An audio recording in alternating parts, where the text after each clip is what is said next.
He's a monster that happened to rise up in a criminal organization that was making billions of dollars. These two individuals aren't ordinary people, they're cartel princes, dragged out of a restaurant by armed rivals. Iván Archibaldo Guzman and his brother Alfredo, sons of El Chapo, were taken in enemy territory. For 4 days, no one knew if they were alive. But this wasn't just a kidnapping. It was the moment that transformed Iván into one of the most dangerous cartel leaders in the world. Iván Archibaldo Guzman Salazar didn't just survive that kidnapping. He came out of it as one of the most dangerous figures in the Sinaloa Cartel. And today, the United States considers him one of the key architects of the fentanyl pipeline that's killing an estimated 200 Americans every single day. He's not hiding. He lives visibly, moves with armed teams, appears alongside famous musicians, and posts online like a celebrity, yet there is a $10 million bounty on his head, one of the highest rewards for any fugitive in the world. So how did the son of El Chapo rise from a near execution in enemy territory to leading one of the wealthiest and deadliest criminal factions on the planet?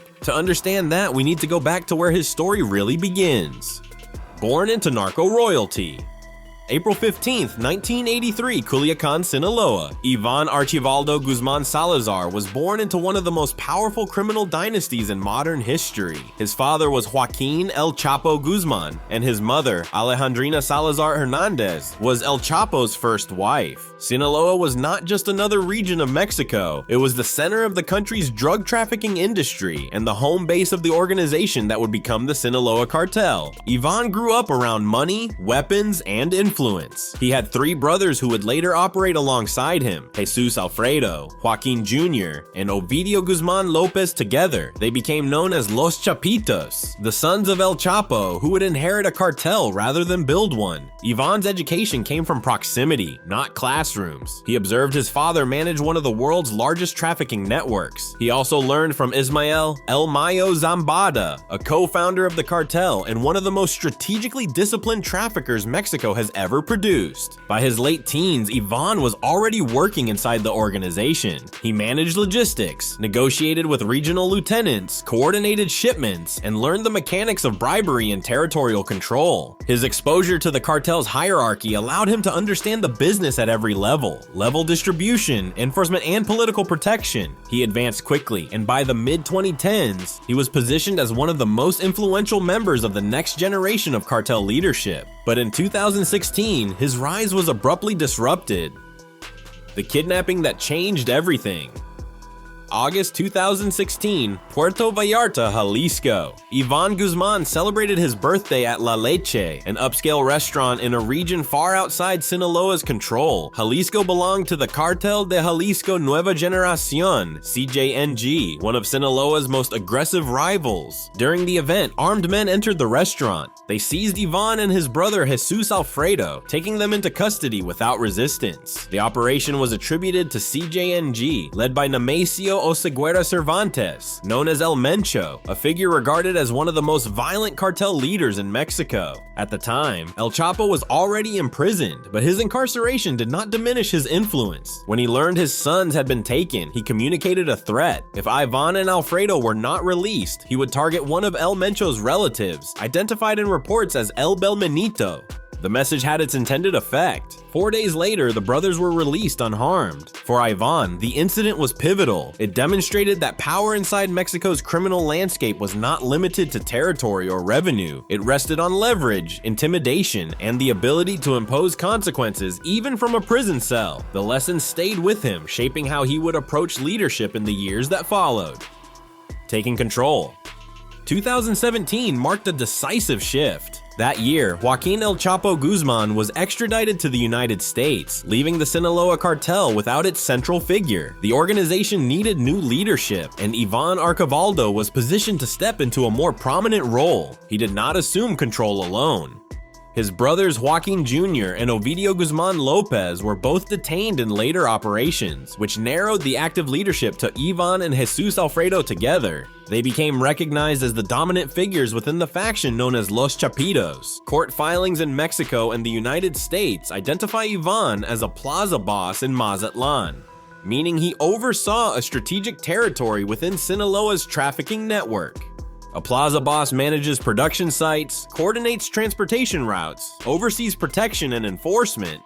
and maintains relationships with local officials and intermediaries. The role is operational, not symbolic. As Iván consolidated control, he also began to push the organization toward a different direction that would generate far greater profit than traditional cocaine trafficking. That direction was fentanyl. The fentanyl empire. Fentanyl changed everything. It is a synthetic opioid roughly 50 times stronger than heroin and 100 times stronger than morphine. It can be produced cheaply, transported easily, and sold in quantities far smaller than traditional narcotics. Under Los Chapitos, production moved into clandestine labs across rural Sinaloa. These sites manufactured fentanyl powder and counterfeit pills using precursor chemicals imported from China and India. The pills were designed to look identical to legitimate prescription medications such as OxyContin, Xanax, and even Adderall, but were laced with fentanyl. Millions of these pills were smuggled into the United States.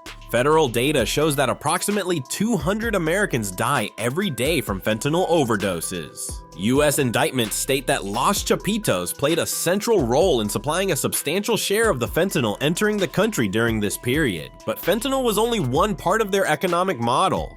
The cartel as a corporation. Los Chapitos functioned not as a street-level group, but as a vertically integrated criminal organization. Their operations spanned the full narcotics economy, the production of synthetic drugs in clandestine labs, the management of trafficking routes through Mexico, Central America, and the United States, and the maintenance of extortion and protection networks that generated steady revenue. They also controlled migrant smuggling and human trafficking pipelines, and operated large-scale money laundering systems that moved cartel profits across multiple countries. Each component reinforced the others, creating a structure capable of generating immense and sustained income. According to assessments from the U.S. Treasury and the Department of Justice, the Sinaloa Cartel earns billions of dollars annually, with Los Chapitos overseeing many of the cartel's most profitable operations, particularly the synthetic drug supply chain. As part of this leadership faction, Iván Archivaldo had direct access to these resources. Law enforcement estimates describe him as one of the most financially influential figures in the cartel's next generation. While precise amounts cannot be verified publicly, Iván controls funding channels, logistics networks, and enforcement structures comparable to those of major transnational criminal organizations. But vast wealth presents a different challenge for a fugitive. How do you use it without exposing yourself? That question leads directly to the next phase of Iván's rise: his growing visibility, his influence, and the public image he cultivated beyond Mexico's borders.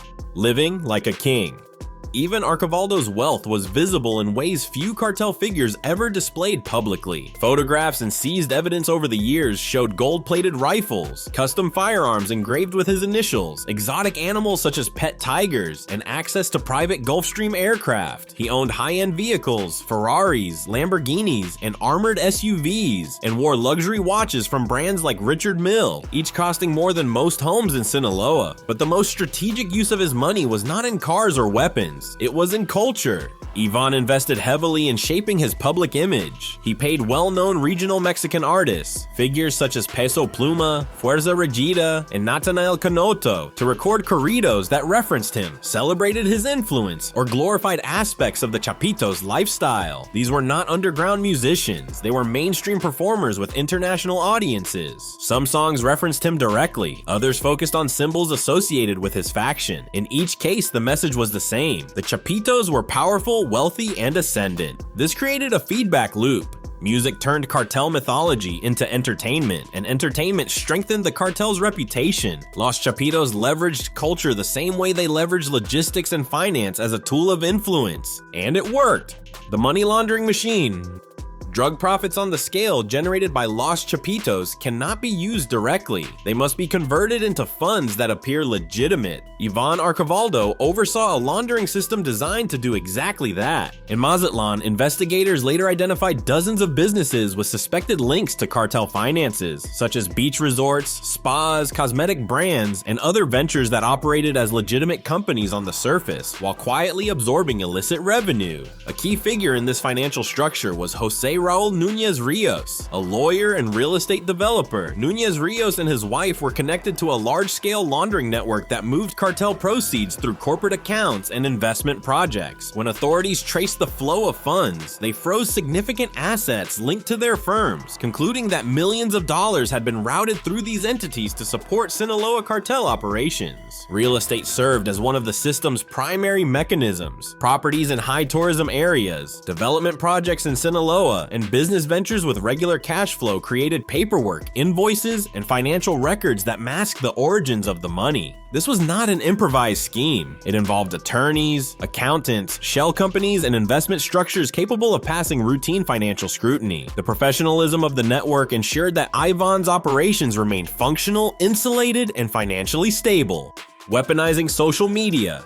In May 2023, Los Chapitos released an open letter that circulated widely across social media platforms. In the statement, they denied involvement in fentanyl trafficking and attempted to shift responsibility for the US opioid crisis onto American institutions. They portrayed themselves as legitimate businessmen who were being unfairly targeted. The letter represented a strategic shift. It was public relations for a criminal organization, an effort to shape perception, influence public opinion, and manage political fallout. Unlike earlier cartel generations, Los Chapitos did not rely solely on secrecy. They engaged directly with the public and used the same communication tools as corporations, political campaigns, and state actors. Iván understood a central truth about the digital age. Narrative is power. If a criminal organization can shape how people view them, whether through denial, intimidation, or cultural influence, it can affect recruitment, public sentiment, political pressure, and even law enforcement priorities. US authorities, however, rejected the narrative immediately.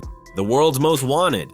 In June 2025, the US Treasury Department escalated its efforts. Iván Archivaldo Guzman Salazar was formally designated a fugitive leader of a major transnational criminal organization.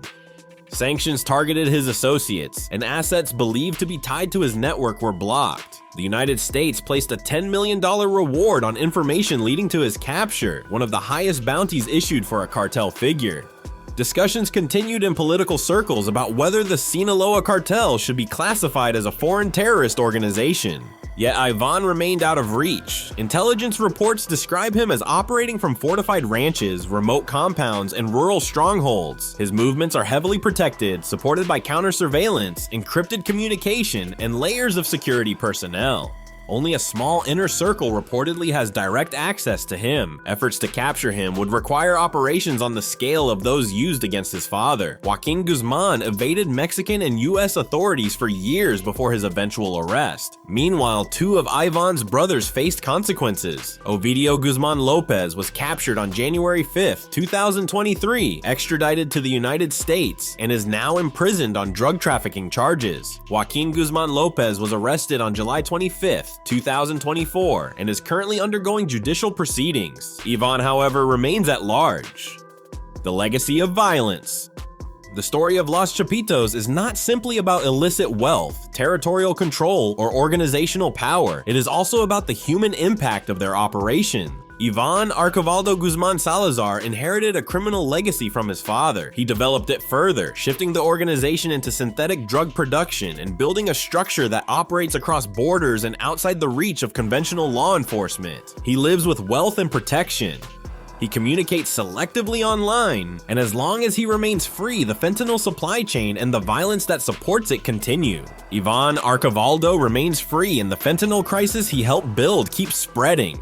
His empire survives because no one has stopped him yet. If this story opened your eyes to how deep this network runs, subscribe for more investigations. And tell us in the comments, what do you think it will take to finally bring him in?